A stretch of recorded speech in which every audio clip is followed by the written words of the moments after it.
حضرت سیدنا عیسیٰ علیہ السلام نے اپنی دو امتی انطاکیہ شہر میں تبلیغ کے لیے بھیجی۔ وہاں کے بادشاہ نے انہیں قید کر لیا۔ اس پر حضرت سیدنا عیسیٰ علیہ السلام نے ایک اور امتی شمعون کو بھیجا، جس نے حکمت عملی سے ان کو بادشاہ کے دربار میں بلوا لیا اور ان کو اپنے مذہب کے برحق ہونے پر دلائل دینے کے لیے کہا۔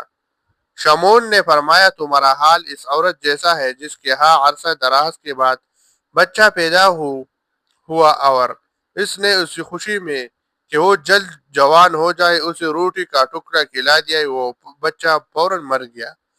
شمعون بادشاہ کے پاس چلا گیا اور پھر ان دونوں کو مناظرے کے لیے بلا لیا۔ جب وہ آئے تو بادشاہ نے کہا، تمہیں کس نے بھیجا ہے؟ حضرت شمعون نے کہا، اس خدا نے جس نے سب کو پیدا کیا اور اس کا کوئی شریک نہیں۔ بادشاہ نے کہا، اس کی کوئی صفت بیان کرو لیکن مختصر جملے میں۔ حضرت شمعون نے کہا، ہمارا خدا وہ ہے جو چاہتا ہے کرتا ہے اور جو ارادہ کرتا ہے اس کا حکم فرماتا ہے۔ بادشاہ نے کہا، اس کی کوئی دلیل دو۔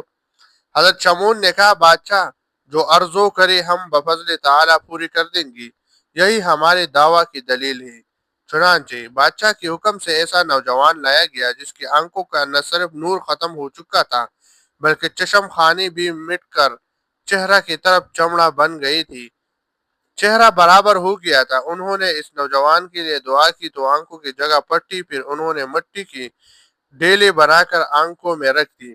بفضل تعالیٰ وہ نوجوان درست ہو گیا اور مکمل بینائی سے دیکھنے لگا۔ اس پر بادشاہ بہت متعجب ہوا۔ تب شمعون نے بادشاہ سے کہا، کیا تمہارا معبود اس طرح کر سکتا ہے؟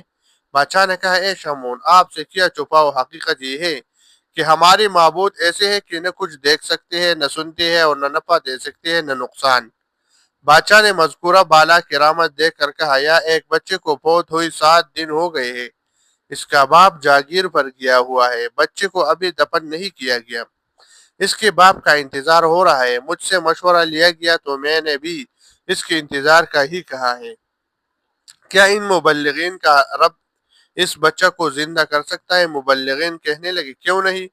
بادشاہ کے حکم سے مردہ بچہ لایا گیا۔ مبلغین نے کلم کلا دعا کی اور شمعون نے دل میں اس پر وہ مردہ بچہ باذن اللہ تعالی زندہ ہو گیا۔ بچہ زندہ ہو کر بتانے لگا، میری جان نکلی تو مجھے 7 دوزخوں میں پھرایا گیا، اس لیے کہ میں کفر پر مرا تھا۔ اب میں تمہیں کہتا ہوں کہ شرک سے بچو اور کفر سے توبہ کر کے ایمان لے آؤ۔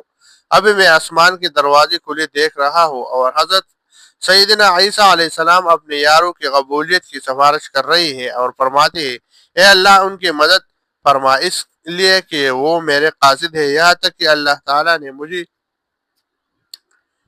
زندہ کیا، سن لو میں کہتا ہوں۔ بادشاہ اس پر بہت متعجب ہوا۔ جب شمعون نے سارا معاملہ بیان کیا تو بادشاہ بہت متاثر ہوا اور ایمان لے